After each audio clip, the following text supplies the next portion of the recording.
सुरेंद्र जी, मेरी आवाज अगर आप तक पहुंच रही हो तो मेरा सीधा सा सवाल आपसे है। बहुत सारे आरोप संबित पात्रा जी की ओर से लगाए गए हैं, लेकिन इस बात को तो स्वीकार करेंगे ना कि जब ईडी की कार्रवाई काफी तेजी से आगे बढ़ी तो महंगाई के मुद्दे पर आज फुल एक्शन होने लगा कांग्रेस पार्टी का। और आरोप आप लोगों के ऊपर यह भी लग रहे हैं कि दरअसल सदन के भीतर जब चर्चा होती है तो उस दौरान आपके नेताओं की मौजूदगी नहीं होती है। आप मुझे बताएंगे बीते 8 सालों में कितने सवाल कांग्रेस के नेता या फिर बड़े नेता राहुल गांधी ने उठाए हैं महंगाई के मुद्दे पर सदन के भीतर? कोई है आंकड़ा आपके पास राजपूत जी? जब ईडी पीछे लग गई तो उसके बाद अब महंगाई नजर आने लगी, ये आरोप है आप पर, जवाब दीजिए। तीन चार बातें हैं चित्रा जी, बड़ी साफ साफ बातें हैं। जब भारतीय जनता पार्टी और उनके साथी एक तरफा बात करने लगते हैं तब बड़ा अफसोस होता है। पिछले 8 साल में महंगाई पर जब जब रेट बढ़ा है, जब जब पेट्रोल का आपने 3 रुपए 59 पैसे से 32 रुपए जब आपने एक्साइज ड्यूटी की, कांग्रेस ने हंगामा किया।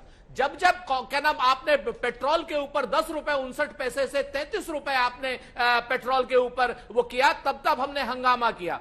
एक बार नहीं, अनेक बार, सैकड़ों बार आपके सामने भी सवाल उठाए, सड़क पर भी सवाल उठाए, संसद में भी सवाल उठाए। लेकिन आज सत्ता पक्ष को घेरने की जगह विपक्ष से पूछा जा रहा है कितनी बार सवाल उठाए। आप उठाइए ना अपने यहाँ का मेरे पास सुरेंद्र राजपूत जी। अरे एक मिनट, आप सुन लीजिए भाई, सुन लीजिए। आप उठाइए तो मैं उठा लेती हूँ ना। एक देखिए सुरेंद्र राजपूत जी, आंकड़ा मेरे पास है, मोबाइल में रिसर्च करके लेकर आई हूं। मैं आपको बता देती हूं कि कब कब महंगाई के मुद्दे पर आप लोगों की ओर से सवाल पूछा गया है। साल 2016 जून, बढ़ती महंगाई के खिलाफ कांग्रेस के कार्यकर्ताओं ने बीजेपी मुख्यालय के बाहर प्रदर्शन किया। 11 सितंबर 2018 पेट्रोल डीजल की कीमतों में लगी महंगाई की आग को लेकर प्रदर्शन किया गया। 29 जून 2020, 2 सितंबर 2021, 12 दिसंबर 2021, 11 जून 2021, 31 मार्च 2022, 20 जुलाई 2022 और 5 अगस्त 2022। सर 9 बार का है आंकड़ा मेरे पास। आप इस आंकड़े को थोड़ा सा और करेक्ट कर लीजिए। 2014 से लेकर 2016 के आंकड़े नहीं है आपके पास, और इसके बीच में भी आंकड़े नहीं है जिस समय यूथ कांग्रेस ने पूरी के पूरे देश में सारे पेट्रोल पंपों के ऊपर प्रदर्शन किया। अब जब आपके पास आंकड़े नहीं है जिस समय हमने संसद का बहिष्कार महंगाई के ऊपर किया, उस समय आपके पास। ठीक है, 16 से लेकर 2022 के आंकड़े तो बता दिए ना मैंने आपको। हमारी बात तो एक मिनट चित्रा जी, देखिए ये बेईमानी मत कीजिए प्लीज। कल संबित पात्रा जी को अनइंटरप्टेड बोलने के लिए संबित पात्रा से राम की स्पेलिंग पूछेंगे, हमसे चेकोस्लोवाकिया की पूछ लेंगे। बड़ा मसला है आपके साथ। आप 2 मिनट ध्यान तो रखिए थोड़ा सा। हाँ। हम आपको पूरी जिम्मेवारी से कह रहे हैं कि 3 रुपए 59 पैसे से जब आपने 3 रुपए 59 पैसे से जब आपने लगातार पहले 10 रुपए किया डीजल के ऊपर एक्साइज ड्यूटी, फिर आपने 15 रुपए किया, फिर आपने 22 रुपए किया, फिर आपने 32 रुपए एक्साइज ड्यूटी किया। 25 लाख करोड़ से ऊपर की आपने जब तक क्या नाम देश से लूट की है, उसका हिसाब लगातार कांग्रेस ने पूछा है। संसद में भी पूछा है, सड़क पर भी पूछा है, राज्यों में भी पूछा है, प्रदेशों में भी पूछा है और देश में भी पूछा है। हम महंगाई के मुद्दे पर लगातार लड़ते हैं। हमें छदम युद्ध लड़ने की आदत नहीं है भाजपा की तरीके से कि हम जिस दिन ईडी के खिलाफ लड़े, सोनिया जी के साथ अन्याय हो रहा था हम लड़े, राहुल जी के साथ अन्याय हो रहा था हम लड़े। आज महंगाई का मुद्दा है, क्या आपको नहीं, आप इस बात को नहीं मानेंगे कि 395 रुपए का सिलेंडर 1100 रुपए का हो गया?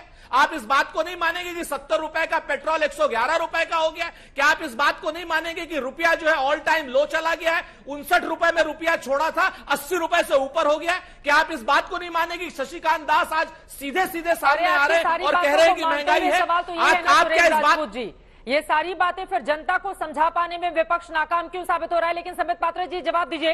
मानस जी आपके पास, और मैं फौरन आपके पास भी आऊंगी। हमारे साथ जेडीयू के प्रवक्ता राजीव रंजन जी भी जुड़े हुए हैं। लेकिन संबित पात्रा जी को जरा सब्जियों के दाम दिखाए जाए। संबित पात्रा जी, आप तो सब्जी खरीदने जाते नहीं होंगे, तो मुझे पूरी उम्मीद है आपको दाम के बारे में जानकारी नहीं होगी। जरा एक एक करके दाम भी दिखाए जाए। और संबित पात्रा जी, उन्होंने जो आरोप लगाए हैं उस पर भी आप जवाब दीजिए। वो कह रहे हैं कि मौजूदा स्थिति किस तरह की हो गई, और राहुल गांधी से भी जब सवाल पूछा गया तो उन्होंने हिटलर का आरोप लगा दिया कि हिटलर भी तो चुनाव जीतता था। ये सब्जियों के दाम आपके सामने हैं, बगल में चल रहा है। देखिए हिटलर कौन था नहीं, देखिए, पहले तो आपने हिटलर कह दिया, तो हिटलर कौन था इस देश में? इंदिरा गांधी जी ने डिक्टेटरशिप करके किस प्रकार से यहां इमरजेंसी लगाया था, ये बात हिंदुस्तान की जनता से छुपा नहीं है। लगातार चुनाव जीतने का अर्थ हिटलर होना नहीं होता है, वरना ममता बनर्जी को भी हिटलर कहा जाएगा फिर तो। वो भी 3 बार से चुनाव जीत रही है, उनके प्रवक्ता भी यहां बैठे हुए हैं, उनसे पूछ लीजिएगा। आपने एक वाजिब प्रश्न पूछा है। देखिए, प्राइस राइज ये एक सेंसिटिव इश्यू होता है, इसमें तू मैं नहीं करके मैं इसमें आंकड़ों के साथ जवाब दूंगा। मगर एक बात सोचिए, आप कह रहे हैं कि बहुत ज्यादा प्राइस राइज इत्यादि इत्यादि जनता को बहुत मुश्किल में डाल रहा है, कांग्रेस पार्टी कह रही है। मेरा सवाल है कि देखिए, जो विपरीत आज ग्लोबल वैश्विक परिस्थितियां हैं, उसके बावजूद जो आज परिस्थिति है, जिस प्रकार से भारत सरकार ने कंट्रोल किया है, जनता इस विषय को समझती है, तभी तो 5 राज्यों में चुनाव हुए, उसके नतीजे क्या हुए?